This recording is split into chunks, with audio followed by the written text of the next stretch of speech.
Assalamualaikum warahmatullahi wabarakatuh. Perkenalkan nama saya Insan Kamil Wahidi. Saya dari Universitas Islam Riau, Fakultas Ekonomi Manajemen. Nah, sekarang saya akan menjelaskan apa itu manajemen kompensasi. Yang pertama, pengertian manajemen kompensasi. Kompensasi merupakan pemberian yang diterima oleh karyawan yang mempunyai hubungan langsung maupun tidak langsung dengan pekerjaannya. Kompensasi langsung biasanya diterima oleh karyawan dalam bentuk gaji, upah, insentif, sedangkan kompensasi tidak langsung biasa diterima oleh karyawan dalam bentuk tunjangan. Kompensasi langsung sangat berkaitan erat dengan tugas pokok kerja yang menjadi kewajiban karyawan dan hubungan langsung dengan pekerjaan sehingga dapat dijabarkan sebagai berikut. Nah, yang pertama itu adalah gaji. Gaji umumnya merupakan pemberian kompensasi secara finansial. Gaji diberikan berdasarkan tarif mingguan, bulanan, tahunan. Sedangkan upah biasanya adalah pemberian kompensasi secara langsung yang diberikan berdasarkan tarif gaji per jam ataupun per harian. Sehingga semakin lama pekerjaannya, semakin besar upah yang diterima. Apabila dilihat berdasarkan pengaplikasiannya, pemberian kompensasi antara gaji dan upah, gaji seringkali diterapkan kepada pengusaha-pengusaha yang lebih membutuhkan keterampilan dan kualifikasi khusus, sehingga pembayaran gaji cukup besar serta pendapatan perusahaan dihitung per jangka waktu tertentu. Nah, yang kedua itu pengertian gaji. Gaji itu salah satu bentuk kompensasi sebagian imbalan atau jasa seseorang karyawan atau pegawai ataupun pekerja di suatu organisasi. Gaji dan upah merupakan jenis pembayaran kompensasi yang berbeda walaupun memiliki maksud yang sama. Nah, selanjutnya gaji biasanya diberikan kepada pegawai ataupun karyawan yang tetap, yaitu mereka yang telah memiliki status pegawai tetap ataupun telah diangkat sebagai karyawan yang bersifat terkait. Kompensasinya diberikan secara rutin dalam periode tertentu dan biasanya dihitung berdasarkan jenjang waktu mingguan maupun bulanan. Sedangkan untuk upah adalah diberikan sebagai imbalan terhadap pekerjaan yang status tidak tetap dan tidak terkait dengan perusahaan, yaitu mereka yang terhitung sebagai pekerja lepas yang bekerja berdasarkan hitungan jam, harian, dan mingguan, atau sesuai dengan kesepakatan tertentu. Nah, selanjutnya pada era globalisasi ini, persaingan bisnis semakin ketat serta semakin banyak persaingan dalam mencari pekerjaan. Banyak orang yang tidak memikirkan apakah gaji dan upah pegawai ataupun karyawan pekerja menjadi prioritas mereka. Di beberapa negara tentu justru masyarakat lebih mempunyai status pekerjaan sebagai pekerja dibandingkan menjadi pegawai ataupun karyawan tetap di suatu perusahaan. Nah, mereka yang berpikir bahwa dengan menjadi pekerjaan lepas, maka mereka memiliki kebebasan dalam memilih pekerjaan yang mereka sukai, dan apabila bosan atau tidak puas dengan penghasilan maupun kondisi perusahaan, mereka dapat mudah dengan berpindah-pindah tempat tanpa ada embel-embel perjanjian dan sebagainya dan yang mengikat mereka. Beberapa dari mereka juga justru merasa lebih untung dan mendapat penghasilan lebih tinggi dengan hanya menjadi pekerja, namun diberikan keleluasaan dalam jam kerja lembur, hingga tidak jarang pendapatan mereka menjadi jauh lebih tinggi dibandingkan sebagai kayak pegawai ataupun karyawan tetap perusahaan. Nah, yang kedua itu adalah upah, yaitu sejumlah uang yang diterima secara langsung setiap minggu ataupun harian. Untuk pegawai yang tidak tetap atau biasa disebut dengan part-time, sebagai imbalan yang berkaitan dengan pekerjaan diborong ataupun mendapatkan event-event tertentu. Nah, selanjutnya di dalam ketentuan umum perundang-undangan yang berlaku mengenai ketenagakerjaan, upah telah dirumuskan sebagai hak pekerja yang diterima dan dinyatakan dalam bentuk sebagai imbalan dari perusahaan kepada pekerja atas suatu pekerjaan atau jasa yang telah atau yang akan dilakukan, ditetapkan dan dibayarkan menurut suatu perjanjian pekerjaan, kesepakatan atau peraturan perundang-undangan, termasuk tunjangan bagi pekerja dan keluarganya. Nah, oleh karena itu, upah dapat dijelaskan secara sederhana adalah suatu pemberian balas jasa sebagai kompensasi dari perusahaan kepada pekerja atas usaha dan tenaga yang dikeluarkan. Sesuai dengan kesepakatan bersama, upah biasanya diberikan kepada pekerja yang melakukan pekerjaan kasar yang lebih memperhitungkan jumlah bilangan keluaran dan lebih mengandalkan kekuatan fisik sih. Nah, jumlah pembayaran upah kerap kali diberikan berdasarkan perhitungan jam pekerjaan atau berdasarkan unit pekerjaan yang diselesaikan dengan yang dibayarkan secara harian ataupun mingguan. Nah, yang ketiga itu adalah bonus, yaitu sejumlah uang yang diterima secara langsung sebagai imbalan atas prestasi kerja yang tinggi untuk jangka waktu tertentu, dan jika prestasinya sedang menurun, maka bonusnya tidak akan diberikan. Nah, yang keempat adalah insentif.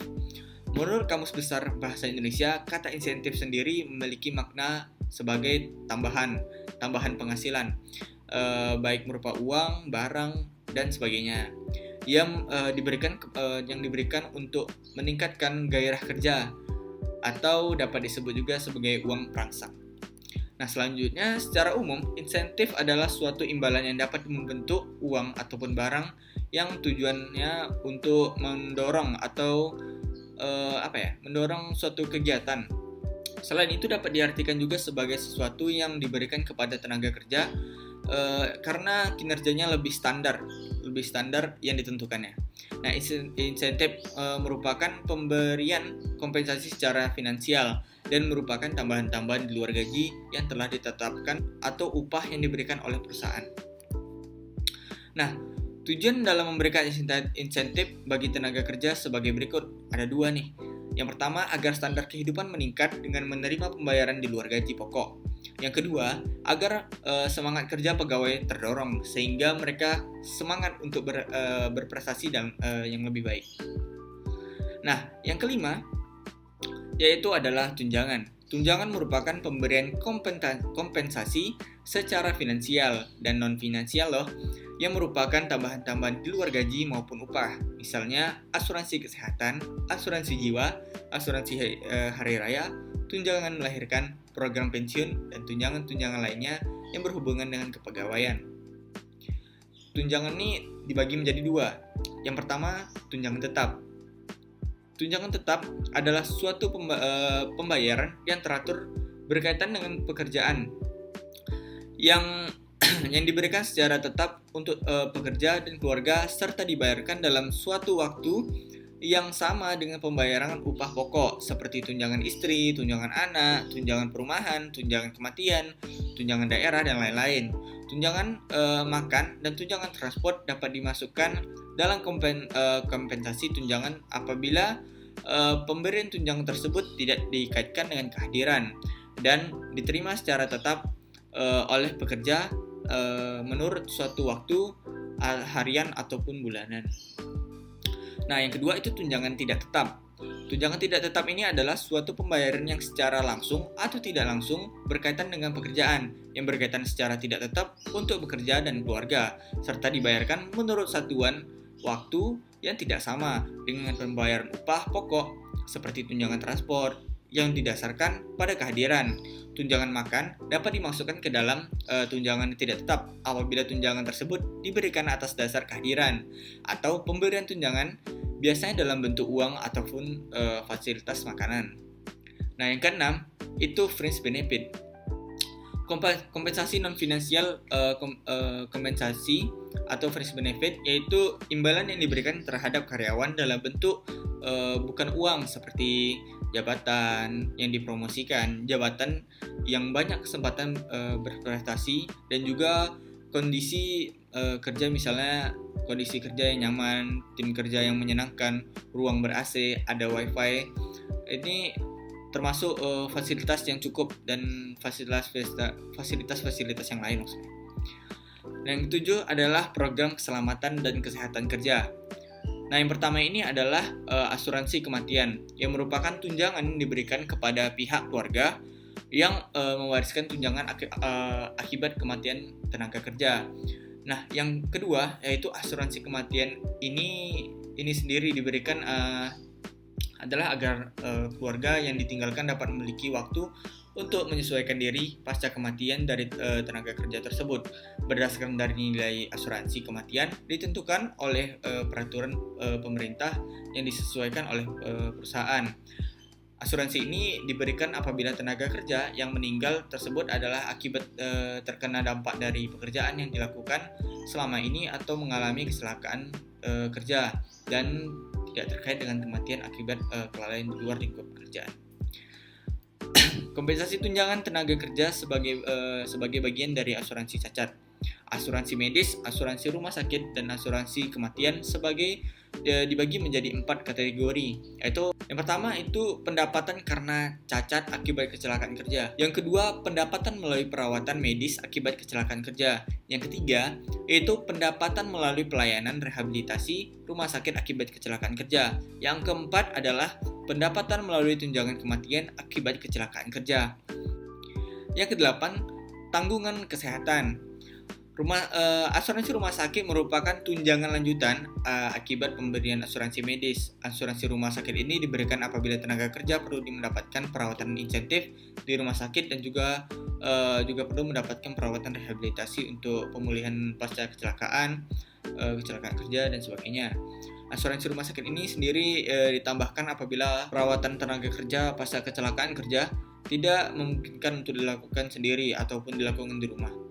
Asuransi rumah sakit ini sendiri dapat dalam jangka waktu pendek maupun jangka waktu panjang, tergantung dari tingkat dampak yang dirasakan oleh tenaga kerja akibat mengalami kecelakaan kerja. Nah, yang terakhir adalah asuransi karyawan. Asuransi pengangguran diberikan adalah dengan tujuan sebagai berikut, yaitu mengganti kehilangan pendapatan untuk sejangka waktu selama tenaga kerja tersebut tidak dipakai lagi oleh perusahaan. Yang kedua, membantu tenaga kerja yang tidak bekerja sampai bisa mendapatkan atau menemukan pekerjaan yang baru. Yang ketiga adalah insentif perusahaan untuk menstabilkan tenaga kerja. Nah, yang keempat adalah insentif untuk mempertahankan tenaga kerja ahli yang memberikan pendapatan selama masa-masa layoff untuk jangka pendek sehingga kedepannya tenaga kerja tersebut dapat kembali lagi. Nah, mungkin hanya ini saja yang dapat saya sampaikan. Lebih dan kurang saya mohon maaf. Apabila ada salah-salah kata, saya mohon maaf. Cukup sekian dari saya. Terima kasih. Assalamualaikum warahmatullahi wabarakatuh.